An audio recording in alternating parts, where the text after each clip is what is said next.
بسم اللہ الرحمن الرحیم قال اللہ تبارک و تعالی فی قرآن المجید یا ایھا الذین آمنوا اتقوا اللہ ولتنظر نفس ما قدمت لغد۔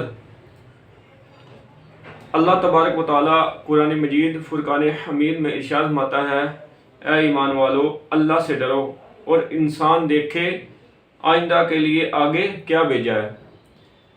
اللہ تبارک و تعالی نے اس آیت میں ایمان والوں کو جھنجھوڑا ہے اور یہ متنبہ ان کو کیا ہے کہ تم اس چیز کو دیکھو، اپنے اعمال کا محاسبہ کرو کہ تم کس طرح کے اعمال کرتے ہو۔ تمہارے اعمال جو ہیں وہ اللہ اور اس کے رسول صلی اللہ علیہ وسلم کے احکامات کے مطابق ہیں یا اس کے خلاف ہیں۔ تو ہر حالت میں اللہ تعالیٰ سے ڈرتے رہو۔ تو ہمیں اپنا محاسبہ کرنا ہے، ہمیں دیکھنا ہے کہ ہمارے اعمال کیسے ہیں۔ کیا یہ جو ہم اعمال کرتے ہیں، جو دن بھر جو اعمال کرتے ہیں، اس میں اللہ اور اس کے رسول صلی اللہ علیہ وسلم کی رضا شامل ہے کہ نہیں ہے، کہ اللہ اور اس کے رسول صلی اللہ علیہ وسلم کے احکامات کے خلاف ہماری زندگی ہے۔ ہمیں اس میں اپنی زندگی میں نظر کرنی ہے، ہمیں دیکھنا ہے، اپنے اعمال کا محاسبہ کرنا ہے۔ اس کا مطلب یہ ہے کہ روز جزا کے لیے کیا عمل کیا، کہ صدقہ کیا، نیک اعمال کیے۔ اگر نیک اعمال کیے، صدقہ خیرات کیا اور لوگوں کو نصیحت کی اور خود بھی اللہ کے احکامات اور محبوب صلی اللہ علیہ وسلم کے احکامات کے مطابق زندگی گزاری، تو پھر تو اس کی کامیابی ہے۔ اگر اس کی نافرمانیوں میں زندگی گزاری تو پھر دنیا میں بھی ناکامی ہے اور آخرت میں بھی ناکامی ہے۔ قیامت کے دن فرشتے، زمین، فلک، روز و شب، تمام چیزیں جو ہیں وہ اس کے خلاف گواہی دیں گی کہ یہ بندے نے اس فلاں جگہ پر یہ برائی کا کام کیا ہے، فلاں جگہ پر اگر اس نے نیک اعمال کیے تو فرشتے، فلک، ہر چیز اس کے حق میں یہ گواہی دے گی کہ اے اللہ، اس فلاں بندے نے یہاں پر صدقہ کیا، یہاں پر نماز پڑھی اور لوگوں کو نصیحت کی اور خود بھی نصیحت کے مطابق عمل کرتا رہا۔ تو ہمیں اس آیت مبارکہ سے سیکھنا چاہیے کہ ہمیں اپنے اعمال کا محاسبہ کرنا چاہیے کہ ہم نے جو اتنی زندگی گزار دی ہے، اس میں اللہ تعالیٰ کی نافرمانیاں کتنی ہیں اور اللہ تعالیٰ کے رضا والے کام کتنے ہیں۔ حضرت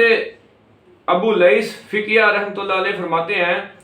کہ 7 باتوں میں اللہ تعالیٰ کے خوف کا پتہ چل جاتا ہے۔ انہوں نے اس آیت کے تحت 7 چیزیں لکھی ہیں۔ کہتے ہیں کہ اس کی زبان غلط بیانی، چغلی، غیبت، تہمت اور فضول بولنے سے بچی ہو اور اللہ تعالیٰ کا ذکر کرنے، تلاوت کلام پاک کرنے اور دینی علوم سیکھنے میں لگی ہو۔ دوسرا فرمایا کہ اس کے دل سے عداوت، بہتان اور مسلمان بھائیوں کا حسد نکل جائے، کیونکہ حسد نیکیوں کو چاٹ جاتا ہے۔ فرمایا نبی کریم صلی اللہ علیہ وسلم نے فرمایا کہ حسد نیکیوں کو کھا جاتا ہے، جیسے آگ لکڑی کو کھا جاتی ہے، جیسے آگ لکڑی کو کھا جاتی ہے، اسی طرح حسد جو ہے وہ نیکیوں کو کھا جاتا ہے۔ تیسرا، اس کی نظر حرام کھانے پینے سے اور حرام لباس وغیرہ سے محفوظ رہی ہو اور دنیا کی طرف لالچ کی نظر سے نہ دیکھے، بلکہ صرف عبرت پکڑنے کے لیے دیکھے، اور حرام پر تو کبھی اس کی نگاہ بھی نہ پڑے، جیسا کہ نبی کریم صلی اللہ تعالی علیہ وآلہ وسلم کا فرمان ہے، جس نے اپنی آنکھ حرام سے بھری، اللہ تعالیٰ روز قیامت اس کی آنکھ کو آگ سے بھر دے گا۔ جو بندہ حرام کام کا مرتکب ہوتا ہے، حرام کام کرتا ہے یا آنکھوں سے حرام دیکھتا ہے، تو فرمایا کہ اللہ تعالیٰ قیامت کے دن اس کی آنکھوں کو آگ سے بھر دے گا۔ کتنی سخت وعید ہے۔ نبی کریم صلی اللہ تعالی علیہ وآلہ وسلم کا فرمان ہے، اس کے پیٹ میں حرام غذا نہ جائے، یہ گناہ کبیرہ ہے۔ جو بندہ حرام خوراک کھاتا ہے حرام مال سے پیٹ بھرتا ہے، فرمایا یہ گناہ کبیرہ کا مرتکب ہوتا ہے۔ حضور نبی کریم صلی اللہ تعالیٰ علیہ وسلم نے فرمایا بنی آدم کے پیٹ میں جب حرام کا لقمہ پڑا تو زمین و آسمان کا ہر فرشتہ اس پر لعنت کرے گا۔ جب بندہ حرام کا لقمہ کھاتا ہے تو زمین و آسمان کا ہر فرشتہ اس پر لعنت کرتا ہے جب تک کہ وہ لقمہ اس کے پیٹ میں رہے گا، اور اگر اسی حالت میں مرے گا تو اس کا ٹھکانہ جہنم ہوگا۔ حضرت کعب احبار رضی اللہ تعالیٰ عنہ سے روایت ہے کہ اللہ تعالیٰ نے سبز موتی کا محل پیدا فرمایا، اس میں 70,000 گھر ہیں اور ہر گھر میں 70,000 کمرے ہیں، اس میں وہی داخل ہوگا جس کے سامنے حرام پیش کیا گیا اور وہ صرف خوف الہی کی وجہ سے اس نے چھوڑ دیا۔ جو بندہ اللہ کے ڈر سے حرام چیز کو چھوڑ دے گا تو اللہ تبارک و تعالیٰ نے اس کے لیے جنت میں ایک محل تیار کیا ہے جس میں 70,000 گھر ہیں اور ہر گھر میں 70,000 کمرے ہیں۔ تو فرمایا وہی شخص اس میں داخل ہوگا جس کے سامنے کسی نے حرام کو پیش کیا، حرام مال کو یا حرام چیز کو پیش کیا، تو اس نے فقط اللہ کی رضا کے لیے اور اللہ کے خوف سے اس کو چھوڑ دیا۔ اس کا قدم اللہ تعالیٰ کی نافرمانی میں نہ چلے بلکہ صرف اس کی اطاعت خوشنودی میں رہے، عالموں اور نیکوں کی طرف حرکت کرے۔ عبادت مجاہدہ انسان کو چاہیے کہ خالص اللہ تعالیٰ کے لیے عبادت کرے، ریاکاری منافقت سے بچتا رہے۔ اگر یہ ایسا کرے تو یہ ان لوگوں میں شامل ہو گیا جن کے متعلق اللہ تعالیٰ فرماتا ہے اور تیرے رب کے نزدیک آخرت ڈرنے والوں کے لیے ہے۔ دوسری آیت میں فرمایا بے شک متقی امن والے مقام میں ہوں گے۔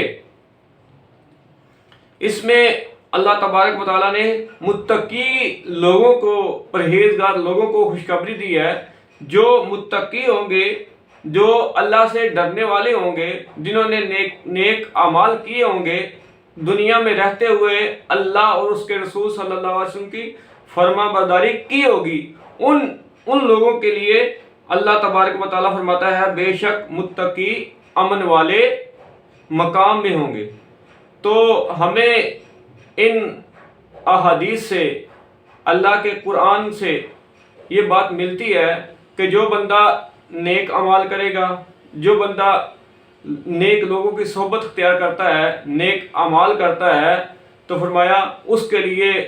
آخرت میں کامیابی ہی کامیابی ہے۔ اللہ تعالیٰ اس کو دنیا میں بھی برکتیں عطا فرماتا ہے، دنیا میں بھی عزت عطا فرماتا ہے۔ جو اللہ کی رضا کے لیے اللہ کے احکامات اور رسول اللہ صلی اللہ علیہ وسلم کی سنت کے مطابق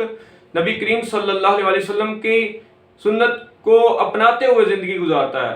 اس کو دنیا میں بھی اللہ تعالیٰ عزتوں کا تاج پہناتا ہے اور آخرت میں بھی عزت عطا فرماتا ہے۔ تو ہمیں چاہیے کہ ہم اپنے دین کو فالو کریں، اپنے دین کے مطابق اپنی زندگی کو گزاریں، کیونکہ ہماری جو کامیابی ہے وہ دین اسلام میں ہے، ہماری جو کامیابی ہے وہ اللہ کے رسول صلی اللہ علیہ وسلم کی سنت کو اپنانے میں ہے، ہماری جو کامیابی ہے وہ اللہ تعالیٰ سے ہر وقت ڈرنے میں ہے، اللہ تعالیٰ کے ذکر میں ہے، اللہ تعالیٰ کی عبادت میں ہے۔ تو ہمیں اللہ تعالیٰ اپنے احکامات پر چلنے والا بنائے اور ہمارے لیے اللہ تعالیٰ آسانیاں پیدا فرمائے۔ ہمیں کامیابی تب ہی مل سکتی ہے جب ہم اللہ کے اور اللہ کے رسول صلی اللہ علیہ وسلم کے احکامات کے مطابق زندگیاں گزاریں گے۔ اللہ تعالیٰ ہم سب کو اپنے اعمال کا محاسبہ کرنے کی توفیق عطا فرمائے، آمین۔ بسم اللہ الرحمن الرحیم۔ حضرت ابو حنیفہ موسیٰ سے، وہ عبداللہ بن شداد سے، وہ جابر بن عبداللہ سے روایت کرتے ہیں، بے شک رسول اللہ صلی اللہ علیہ وسلم نے فرمایا جس کا کوئی امام ہو تو امام کی قرات اس کی قرات ہے۔ ایک اور روایت میں ہے کہ ایک شخص نے نبی پاک صلی اللہ تعالی علیہ وسلم کے پیچھے ظہر یا عصر کی نماز میں قرات کی، اور ایک شخص نے اسے اشارے سے منع کیا تو جب وہ نماز سے فارغ ہوا تو کہنے لگا کہ کیا تم مجھ کو نبی پاک صلی اللہ علیہ وسلم کے پیچھے پڑھنے سے منع کرتے ہو، روکتے ہو؟ پھر اس پر بحث ہونے لگی، یہاں تک کہ نبی پاک صلی اللہ علیہ وسلم نے سن لیا اور فرمایا جس نے امام کے پیچھے نماز پڑھی تو امام کی قرات اس کی قرات ہے۔ ایک اور روایت میں ہے کہ حضرت جابر رضی اللہ تعالیٰ عنہ نے کہا ایک شخص نے رسول اللہ صلی اللہ علیہ وسلم کے پیچھے پڑھا تو رسول اللہ صلی اللہ علیہ وسلم نے اس کو منع فرما دیا۔ ایک اور اسی طرح روایت ہے کہ حضرت جابر نے کہا کہ رسول اللہ صلی اللہ علیہ وسلم نے لوگوں کو نماز پڑھائی تو آپ کے پیچھے کسی نے قرات کی۔ جب آپ نے نماز ختم کی تو فرمایا کہ میرے پیچھے تم میں سے کس نے قرات کی؟ 3 بار یہ سوال نبی پاک صلی اللہ علیہ وسلم نے کیا تو ایک شخص نے عرض کیا میں نے، یا رسول اللہ صلی اللہ علیہ وسلم۔ تو آپ صلی اللہ علیہ وسلم نے فرمایا کہ جو امام کے پیچھے نماز پڑھے تو امام کی قرات اس کی قرات ہے۔ ایک اور روایت میں ہے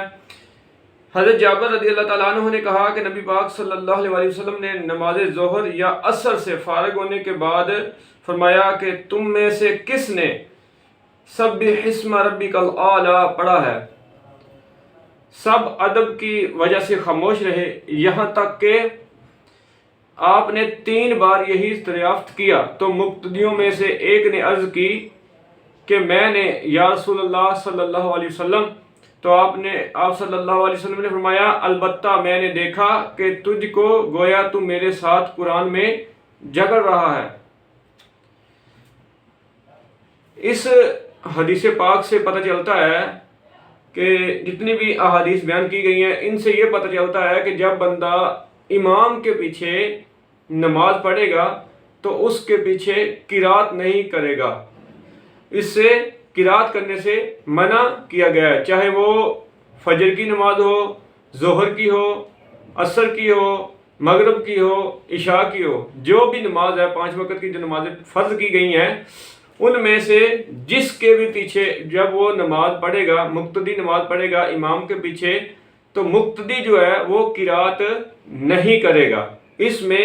قرات کرنے سے منع فرمایا ہے کہ امام کی قرات ہی مقتدی کی قرات ہے۔ ایک حدیث پاک ملتی ہے کہ جس میں فرمایا گیا کہ جس نے سورت فاتحہ نہیں پڑھی اس کی نماز نہیں ہوتی۔ حدیث پاک کا مفہوم ہے جہاں قرات اور سورت فاتحہ کو لازم قرار دیا گیا ہے، اس سے مراد ہے کہ جب بندہ امام کے علاوہ نماز پڑھے گا اس میں وہ سورت فاتحہ پڑھے گا، اس کی تلاوت کرے گا، لیکن جب وہ امام کے پیچھے نماز پڑھے گا تو پھر اس کے پیچھے قرات نہیں کرے گا۔ اس میں نبی کریم صلی اللہ تعالیٰ علیہ وآلہ وسلم نے منع فرما دیا ہے کہ جو بندہ امام کے پیچھے نماز پڑھے اس کو چاہیے کہ وہ امام کے پیچھے قرات نہ کرے۔ فرمایا کہ جو امام کی قرات ہے وہی اصل میں مقتدی کی قرات ہے۔ تو جہاں پر جو سورت فاتحہ والی حدیث ہے کہ جس نے سورت فاتحہ نہیں پڑھی تو اس کی نماز نہیں، تو سورت فاتحہ کو لازم پکڑو۔ اس سے مراد یہ ہے کہ جو بندہ علیحدہ اکیلے نماز پڑھتا ہے تو اس کو چاہیے کہ وہ سورت فاتحہ پڑھے، لیکن جب امام کے پیچھے پڑھے گا تو پھر مقتدی کے لیے امام کی قرات ہی کافی ہے۔ اللہ تعالی ہمیں دین اسلام کی صحیح سمجھ عطا فرمائے اور نبی پاک صلی اللہ علیہ وسلم کے جو فرامین ہیں انہی کے مطابق ہم سب کو زندگیاں بسر کرنے کی توفیق عطا فرمائے، آمین۔ بسم اللہ الرحمن الرحیم۔ قال اللہ تبارک و تعالی فی قرآن المجید ربنا اغفر لنا ولاخواننا الذین سبقونا بالایمان۔ اے ہمارے رب ہمیں بخش دے اور ہمارے بھائیوں کو جو ہم سے پہلے ایمان لائے۔ پارہ نمبر 13 سورہ ابراہیم آیت نمبر 41۔ ربنا اغفر لی ولوالدی وللمؤمنین یوم یقوم الحساب۔ اے ہمارے رب مجھے بخش دے اور میرے ماں باپ کو اور سب مسلمانوں کو جس دن حساب قائم ہوگا۔ آیت قرآنیہ سے یہ ثابت ہوتا ہے کہ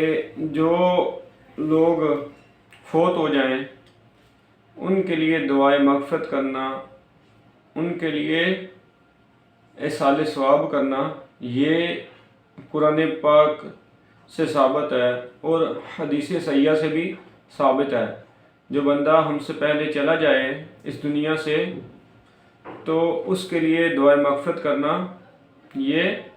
قرآن مجید کی روح سے اور رسول اللہ صلی اللہ علیہ وسلم کے فرمان سے ثابت ہے۔ حدیث پاک میں ہے، حضرت ابو ہریرہ رضی اللہ تعالیٰ عنہ سے روایت ہے۔ یہ حدیث پاک مسلم شریف، ابو داؤد، ترمذی شریف میں موجود ہے۔ حضرت ابو ہریرہ رضی اللہ تعالیٰ عنہ سے روایت ہے کہ رسول اللہ صلی اللہ علیہ وسلم نے ارشاد فرمایا کہ جب بندہ فوت ہوتا ہے تو اس کا عمل منقطع ہو جاتا ہے، مگر 3 اعمال منقطع نہیں ہوتے: صدقہ جاریہ، ایسا علم جس کے ساتھ نفع حاصل کیا جائے، ایسی نیک اولاد جو اس میت کے لیے دعا کرے۔ جو بندہ ہاتھ سے کوئی کام کر جائے، مثال کے طور پر کہیں پانی کا انتظام کر دیا اس نے، یا مسجد میں پنکھا لگا دیا، یا رستے میں جانے والی جگہ پر مسافر خانہ بنا دیا، اس طرح کے کوئی، یا ہاسپٹل یا کوئی بھی خیراتی کام اس طرح کا کر دیا جس سے اس کو وہ ثواب اس کے دنیا کے جانے کے بعد بھی ملتا رہتا ہے۔ دوسرا وہ جس نے علم سیکھا اور اس کو سکھایا، تو فرمایا کہ اس کا بھی اس کو نفع ملتا رہے گا۔ تیسرا وہ کہ ایسی اولاد چھوڑ جائے جو اس کے لیے بعد میں دعا کرے۔ اس حدیث پاک سے یہ ملتا ہے کہ بعد میں جب بندہ دنیا سے چلا جائے تو اس کے بعد اس کو اس کا ثواب ان چیزوں کا ملتا رہتا ہے، اس کے جو اس نے نیک کام کیا ہو، یعنی کہ کوئی کنواں کھدوایا ہو، یا مسجد میں پنکھا لگوایا ہو، یا مسجد بنائی ہو، یا رستے میں مسافر خانہ بنایا ہو، تو اس کو اس کے مرنے کے بعد بھی اس کا ثواب ملتا رہتا ہے۔ یا نیک اولاد چھوڑ گیا، وہ اس کے لیے دعائے مغفرت کرتی ہے۔ اگر اس نے علم حاصل کیا تو اس کو پھیلایا تو اس کا بھی ثواب اس کو ملتا رہتا ہے۔ حضرت عائشہ صدیقہ رضی اللہ تعالی عنہا سے روایت ہے، یہ صحیح بخاری، مسلم شریف، سنن ابی داؤد، مشکاۃ شریف میں یہ حدیث پاک موجود ہے۔ حضرت عائشہ رضی اللہ تعالی عنہا سے روایت ہے کہ ایک آدمی نے عرض کی، یا رسول اللہ صلی اللہ علیہ وسلم، میری ماں فوت ہو گئی ہے اور انہوں نے کسی قسم کی وصیت نہیں کی، اور میرا گمان ہے کہ اگر انہیں کلام کرنے کا موقع ملتا تو وہ صدقہ دیتی، پس کیا اگر میں اس کی جانب سے صدقہ کروں تو اسے ثواب حاصل ہوگا؟ تو آپ صلی اللہ علیہ وسلم نے فرمایا ہاں۔ صحابی رسول ہیں، عرض کرتے ہیں، یا رسول اللہ صلی اللہ علیہ وسلم، میری والدہ کا اچانک جو ہے وہ وصال ہو گیا ہے، اچانک وفات پا گئی ہیں، اگر ان کو کلام کرنے کا موقع ملتا تو وہ اللہ کی راہ میں صدقہ کرتی، تو کیا اگر میں ان کی طرف سے کوئی چیز صدقہ کروں تو اس کو ثواب ملے گا؟ تو آپ نے فرمایا ہاں، اگر تم اپنی والدہ کی طرف سے کسی چیز کا صدقہ کرو گے تو اس کو ثواب ملے گا۔ مشکاۃ شریف کی حدیث ہے، حضرت ابو ہریرہ رضی اللہ تعالیٰ عنہ سے روایت ہے کہ رسول اللہ صلی اللہ علیہ وسلم نے ارشاد فرمایا، جب بندہ کسی شخص کے درجہ کو جنت میں بلند کرتا ہے۔ جب اللہ کسی شخص کے درجہ کو جنت میں بلند کرتا ہے تو وہ بندہ عرض کرتا ہے یا رب ذوالجلال، مجھے یہ مقام کیسے ملا؟ تو اللہ تعالیٰ فرماتا ہے کہ تیرے بیٹے نے تیرے لیے دعائے مغفرت کی تھی۔ اس سے پتہ چلتا ہے کہ جو بندہ جو ہے بعد میں جو دنیا سے چلے جاتے ہیں ان کے لیے دعائے مغفرت کی جائے تو ان کا فائدہ فوت شدہ لوگوں کو ہوتا ہے۔ تو کسی کی طرف سے کوئی چیز بھی ایصال ثواب کر دینا، اس کے لیے خیرات کر دینا اس کی طرف سے، تو اس کو فائدہ ہوتا ہے، میت کو اس کا فائدہ ہوتا ہے۔ حضرت عبداللہ بن عباس رضی اللہ تعالی عنہما سے روایت ہے، یہ حدیث بہقی شریف میں ہے کہ رسول اللہ صلی اللہ علیہ وسلم نے فرمایا، میت قبر میں ڈوبنے والے شخص کی مثل ہوتی ہے جو فریاد کرتا ہے۔ اس وقت میت اپنے باپ، ماں، بھائی یا دوست کی دعا کی منتظر ہوتی ہے، اور جب اسے ان کی دعا و ثواب پہنچتا ہے تو اس وقت میت کو ان کی بھیجی ہوئی دعا دنیا کی تمام چیزوں سے زیادہ عزیز اور محبوب ہوتی ہے، اور اللہ تبارک و تعالیٰ ان پر پہاڑوں کی مثل رحمت داخل فرما دیتا ہے، اور بے شک مردوں کے لیے زندوں کا تحفہ یہ ہے کہ وہ ان کے لیے استغفار کرے۔ فرمایا کہ میت جو ہے وہ ڈوب رہی ہوتی ہے تو پھر وہ اسی چیز کا انتظار کرتی ہے کہ میرے جو اہل خانہ ہیں یا میرے جو دوست احباب ہیں جن کے ساتھ اس نے زندگی گزاری ہوتی ہے، تو وہ یہی امید کرتا ہے کہ شاید کاش کوئی میرے لیے دعائے مغفرت کرے تو میں ڈوبنے سے بچ جاؤں۔ تو فرمایا کہ جب اس کو دعا پہنچتی ہے، اس کے لیے کوئی ایصال ثواب کرتا ہے، کوئی صدقہ کرتا ہے یا اس کے لیے استغفار کرتا ہے، تو جب اس کو وہ چیز پہنچتی ہے تو اس کو تمام دنیا کی چیزوں سے بڑھ کر وہ چیز اس کے لیے وہ دعا محبوب ہوتی ہے۔ تو ہمیں اپنے آباء و اجداد کے لیے، اپنے دوست احباب کے لیے ایصال ثواب کرنا چاہیے، جتنا ہو سکے ان کے لیے دعائے مغفرت کرتے رہنا چاہیے۔ مشکوٰۃ شریف کی حدیث ہے، یہ مسند امام احمد میں بھی ہے۔ حضرت ابو ہریرہ رضی اللہ تعالیٰ عنہ فرماتے ہیں کہ رسول اللہ صلی اللہ علیہ وسلم نے ارشاد فرمایا، بے شک اللہ تعالیٰ جنت میں کسی بندے کا درجہ بلند فرماتا ہے تو وہ بندہ عرض کرتا ہے، اے میرے رب یہ درجہ مجھے کیسے ملا؟ تو اللہ تعالیٰ ارشاد فرماتا ہے، تیری اولاد میں سے کسی نے تیرے لیے استغفار کیا ہے۔ تیری اولاد میں سے جب کسی نے استغفار کیا تو اللہ تعالیٰ کی شان ہے کہ وہ اس میت کے درجے کو بلند فرما دیتا ہے، میت کے درجے کو بلند فرما دیتا ہے۔ مسلم شریف کی حدیث ہے، بے شک نیکی کے بعد نیکی یہ ہے کہ تم اپنی نماز کے ساتھ اپنے والدین کے لیے بھی نماز پڑھو اور اپنے روزوں کے ساتھ والدین کے لیے بھی روزے رکھو۔ اس حدیث پاک کے ضمن میں علماء فرماتے ہیں کہ نماز کے ساتھ نماز یہ ہے کہ جب تم نماز پڑھو تو ان کے لیے نوافل پڑھو، پھر اس کا ثواب ان کو ملت کر دو، ان کو ایصال ثواب کر دو۔ جو نفل پڑھو، پڑھ کے یا قرآن پاک پڑھو، تلاوت کرو، تو اس کا ایصال ثواب اس میت کو بھیجو۔ تو روزہ رکھو تو روزے کا بھی ثواب ان کو ایصال ثواب کر دو۔ مسلم شریف کی حدیث ہے، حضرت ابو ہریرہ رضی اللہ تعالیٰ عنہ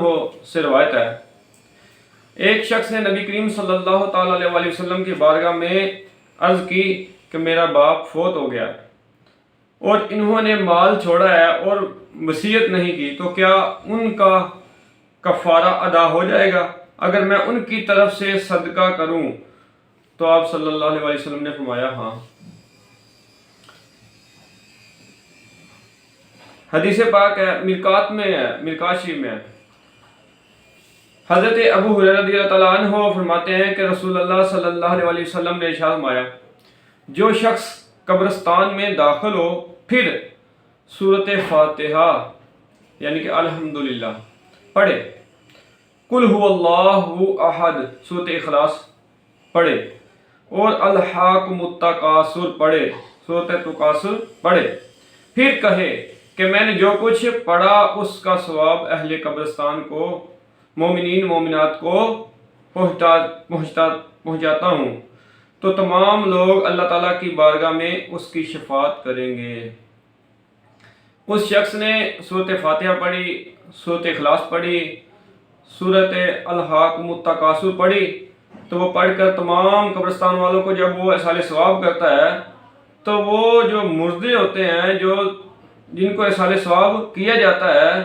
تو ان کو تمام کا تمام میت کے برابر، ان فوت شدہ لوگوں کے برابر اس کو ثواب دیا جاتا ہے۔ تو جو بھی بندہ قبرستان جائے اس کو چاہیے کہ وہ سورۃ فاتحہ پڑھے، سورۃ اخلاص پڑھے اور سورۃ تکاثر پڑھ کے قبرستان والوں کو ایصال ثواب کرے، تو اللہ تعالیٰ ان کے برابر ان کو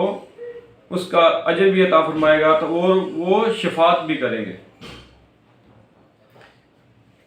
نسائی شریف میں ہے، حضرت ابن عباس رضی اللہ تعالیٰ عنہما سے روایت ہے کہ ایک عورت نے نبی کریم صلی اللہ علیہ وسلم کی بارگاہ بے کس پناہ میں اپنے باپ کے بارے میں سوال کیا کہ وہ فوت ہو گیا اور اس نے حج ادا نہیں کیا، تو آپ صلی اللہ علیہ وسلم نے ارشاد فرمایا، تو اپنے باپ کی طرف سے حج کر لے۔ سبحان اللہ، معلوم ہوا کہ نبی کریم صلی اللہ علیہ وسلم خود اس بات کی تلقین فرما رہے ہیں کہ اولاد کی نیکی اور اس کے عمل سے فوت شدہ والدین کو نفع حاصل ہوتا ہے۔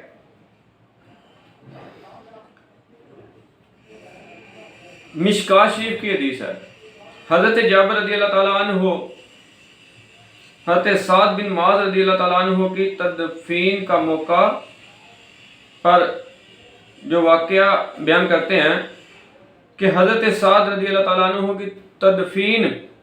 کے بعد رسول اللہ صلی اللہ علیہ وسلم نے تسبیح پڑھی تو ہم نے بھی ایک طویل تسبیح پڑھی، پھر آپ صلی اللہ علیہ وسلم نے تکبیر پڑھی تو ہم نے بھی تکبیر پڑھی۔ آپ صلی اللہ علیہ وسلم کی بارگاہ میں عرض کیا گیا، یا رسول اللہ صلی اللہ علیہ وسلم، آپ نے تسبیح اور تکبیر کیوں پڑھی؟ تو آپ صلی اللہ علیہ وسلم نے فرمایا، اس نیک و صالح بندے یعنی حضرت سعد بن معاذ رضی اللہ تعالیٰ عنہ پر قبر تنگ ہو گئی تھی، حتیٰ کہ اللہ تعالیٰ نے اسے تسبیح کی برکت سے کھول دیا۔ قبر پر تسبیح کی جائے، اللہ کا ذکر کیا جائے، یہ حدیث رسول سے ثابت ہے، یہ حدیث رسول سے ثابت ہے۔ تو جب اس پر تسبیح کی جاتی ہے، قرآن کی تلاوت کی جاتی ہے، تو اس سے اس قبر والے کو فائدہ ہوتا ہے، اس سے قبر والے کو فائدہ ہوتا ہے۔ مشکات شریف کی حدیث ہے، حضرت عبداللہ ابن عمر رضی اللہ تعالیٰ عنہما فرماتے ہیں کہ میں نے نبی کریم صلی اللہ علیہ وسلم سے سنا، آپ صلی اللہ علیہ وسلم نے فرمایا کہ جب تم میں سے کوئی ایک فوت ہو جائے تو اس کو روکے نہ رکھو اور اسے قبر تک جلدی لے چلو، اور اس میت کے سہرانے سر کی طرف سے سورہ بقرہ کی ابتدائی آیات اور اس کے پاؤں کی طرف سے سورہ بقرہ کی آخری آیات تلاوت کرو۔ قبر کے سامنے کھڑے ہو کر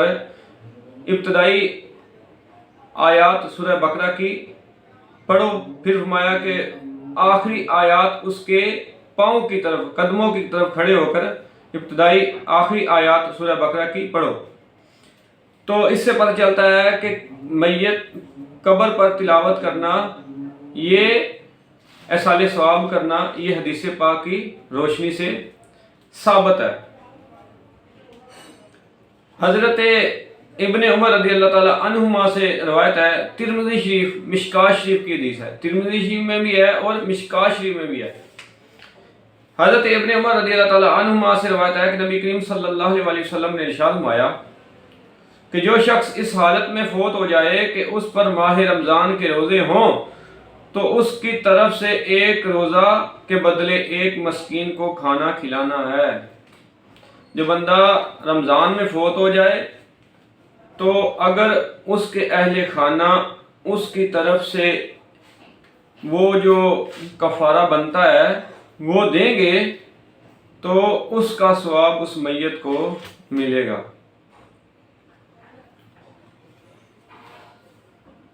تفسیر مظہری میں ہے، حضرت انس رضی اللہ تعالیٰ عنہ سے روایت ہے کہ میں نے رسول اللہ صلی اللہ علیہ وسلم سے سنا کہ آپ نے ارشاد فرمایا کہ جب اہل خانہ میں سے کوئی شخص فوت ہو جائے اور اہل خانہ اس کی وفات کے بعد اس کی طرف سے صدقہ کریں تو حضرت جبریل علیہ السلام اس صدقہ کو نور کے طباق میں لے کر اس قبر والے کے سرہانے کھڑے ہو جاتے ہیں اور کہتے ہیں، اے گہری قبر والے، یہ ہدیہ ہے تیرے اہل خانہ نے تیری طرف سے بھیجا ہے تو اس کو قبول کر لے۔ پس وہ ہدیہ اس کے پاس پہنچتا ہے اور اس سے وہ خوش ہوتا ہے، اور اس مردے کے وہ پڑوسی جن کی طرف کوئی ہدیہ نہیں پہنچتا وہ غمگین ہو جاتے ہیں۔